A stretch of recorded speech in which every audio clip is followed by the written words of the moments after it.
Conversations on the WIDU Radio Network. I'm your host, Jay Reinstein, and with me today, the lovely Dr. Toni Stewart, running for Cumberland County Commissioner at large. At large. Thank you for having me, Jay. I appreciate your time. And welcome. It's good to see you. Good to have you here. I think our listeners want to know, when we think about the county, it's a large county. What is the single, or if there are a few big challenges facing Cumberland County right now, and how do you think the county commissioners should address this challenge? I think we have a couple different challenges, but what sticks out the most to me is trust with our board. We've had a big pause. When the new commissioners came on, a lot of projects were paused. So I am very aware of that. Yes, so I think that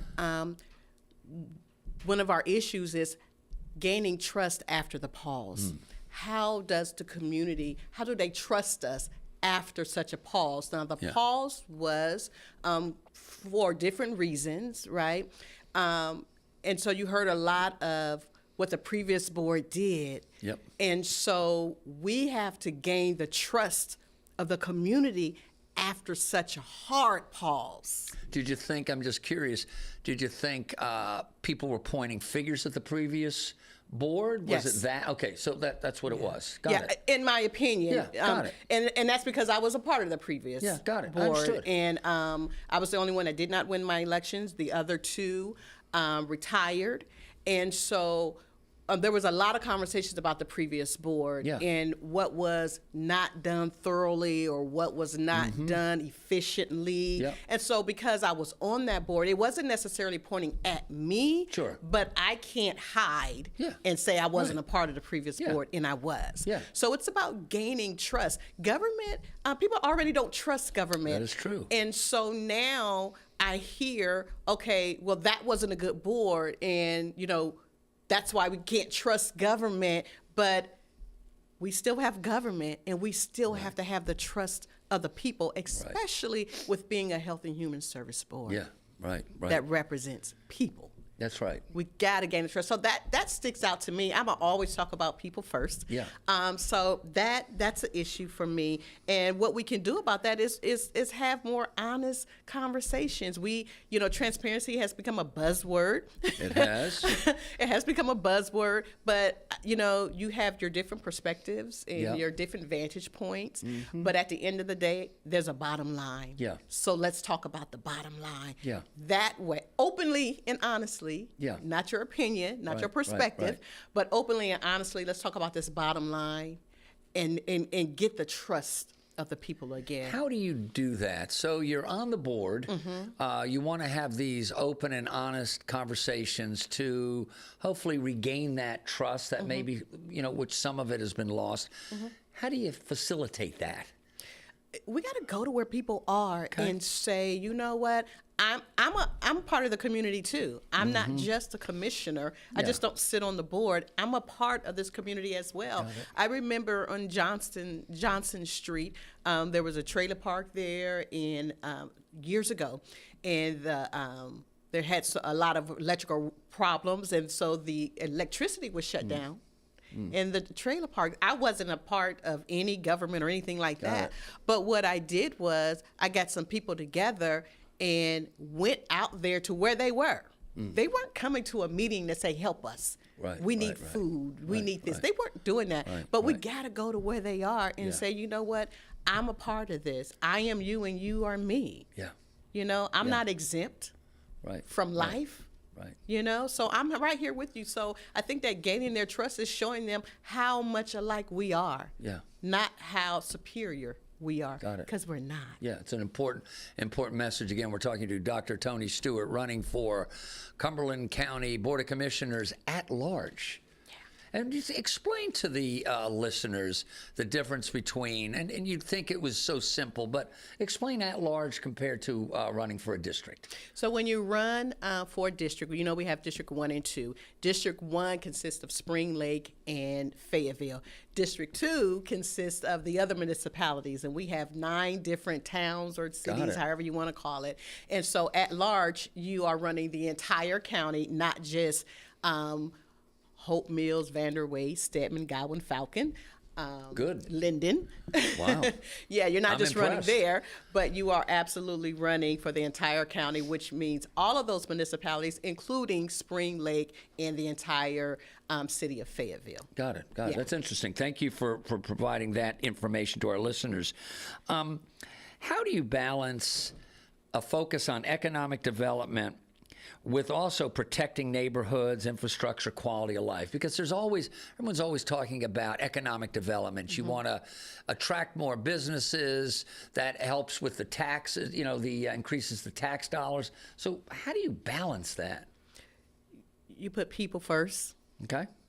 Instead of agendas, instead of friendships, if you will, motives. You put people first. Again, you go out there, have a conversation with the people, see what they want. See what they want.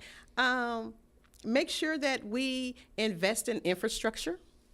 I know a lot of, as we talk about bringing new companies in and things of that nature, again, when I think about infrastructure, the biggest thing for me, not the biggest, but one important thing is like sidewalks, right? People talk about how they need sidewalks, but you got, for sidewalks, the people that do the sidewalks are the people that are building these homes, who build them without sidewalks. So let's make sure that people are doing things like that. Is that really a big problem with the? Oh, yes. I remember in Cumberland County, you would often hear that. Building without sidewalks, that seems like it doesn't make less cost, but not great for the community, right? It's not great for the community. I mean, we want people to be safe. Yeah.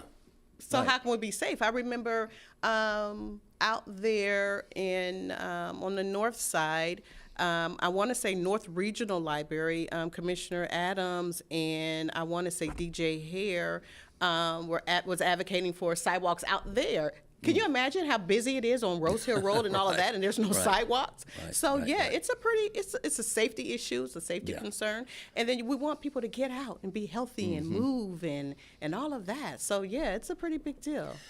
When do you think it's time to raise taxes? Is there a specific area where you would say, you know what, we need to raise taxes for this? Is there something in particular? You're coming back to the commission. You served for 4 years. You probably know the issues going on. Or is there something where raising taxes is not going to have people pushing back so much? I think that when you look at the responsibility of the county and all of the things that the county has to do, mandated to do, right? There's things that we have to do that we're mandated to do. Then there's things that the community wants and needs for, a healthy living environment and, just a all around enjoyable community. Those are things that they want. So when you bring both of what we have to do and what the community wants, we got to pay for that stuff. Yeah, that's right. That is very key. Somebody has to pay for it. That's right. It costs something. That's so we right. can't say, bring me an aquatic center, bring me the event center, bring me this, bring me that, bring me all of these things, but we can't pay for it, If I want something at my house, I have to pay for it. If I want to expand my patio, I got to pay for it, right? And so that's when you look at raising taxes. When we have looked at all of our other resources out there and we've made responsible decisions and we've looked at, here's a pool of money. What can we use this for? When we have, looked at all of those things, and then weigh what we have to do with what the community wants. That's when we look at raising taxes. Got it. Well said. Again, talking to Dr. Toni Stewart, running again for county commissioner at large. Public safety is always an issue. What is the county doing well, and what maybe needs to improve when it comes to public safety? What they're doing well is supporting our sheriff department, and you've probably heard that before, but that is something that we're doing well, which we have to support. Our sheriff's department. We have to do that. We have to put money into that, right? And so we're doing that well. What I think that we can do better is when I was on the board, I brought to the board a program called Community Paramedics. And I got that idea from Buncombe County.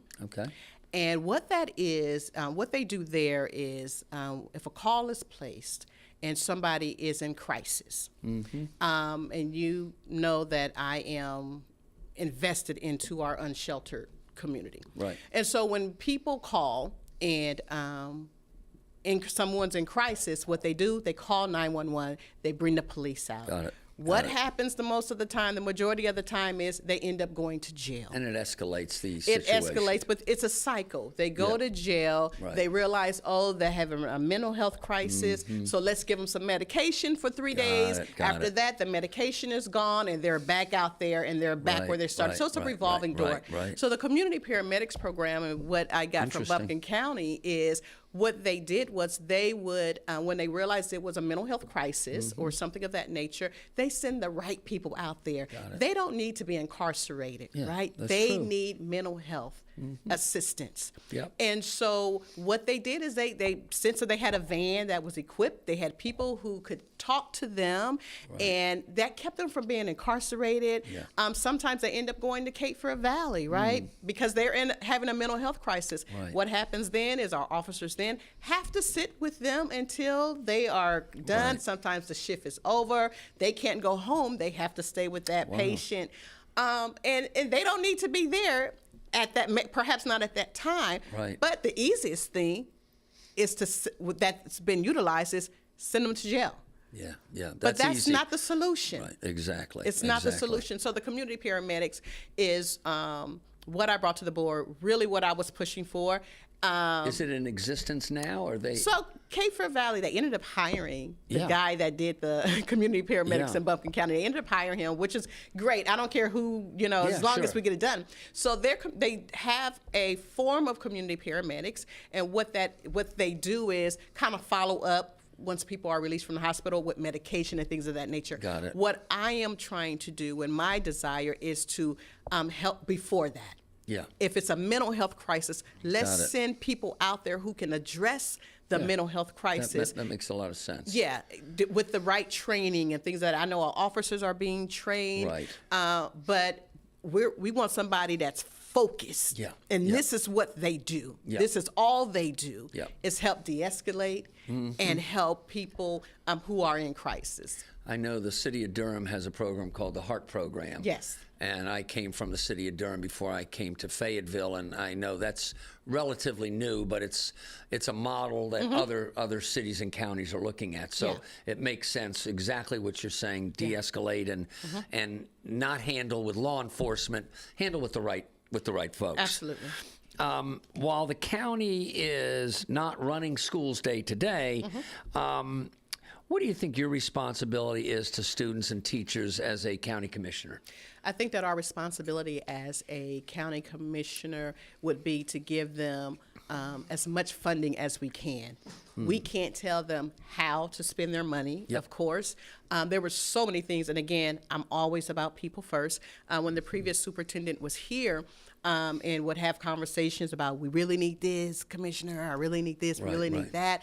And we can't tell you how to spend our money, so we can say, we can hope that this is what you're going to do with it once we give you the money, but you can really do anything that you want to do with it.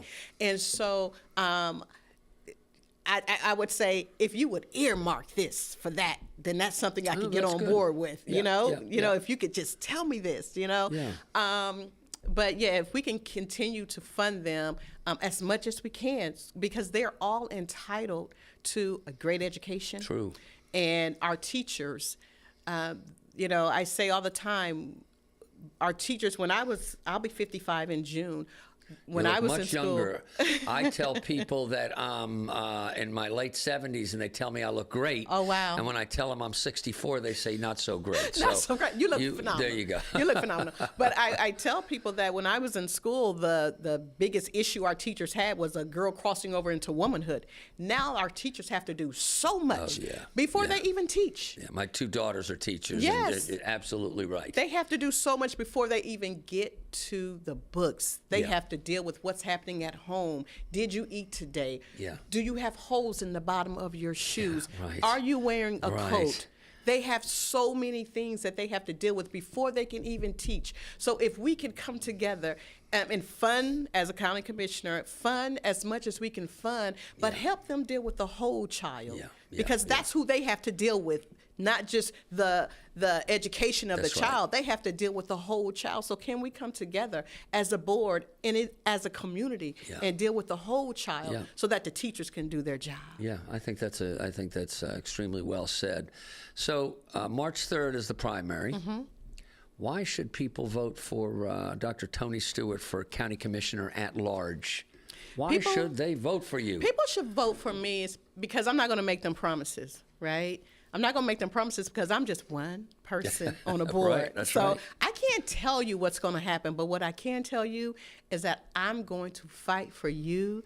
There have been times on that board when it came to water, it was 6-1, and I was the one that was voting against what they were trying to do. I live in the Grace Creek area. Got it. So I'm fighting for when they wanted to do more testing on wells, I said, that's just more time. That's just more time. We've been working on this. We've been, as Charles Evans says, kicking this can for a long time. Let's get some water out there. So when people were telling me, no, we need water, we need countywide water, which I am for. We don't want well testing anymore. We know it's bad. So I'm voting against it. I'm voting against it. So principles. I'm an advocate. And so you need somebody on the board who's going to advocate for you. I am still currently the regional director for Region 6 of the Department of Social Services Institute. I represent 6 different counties.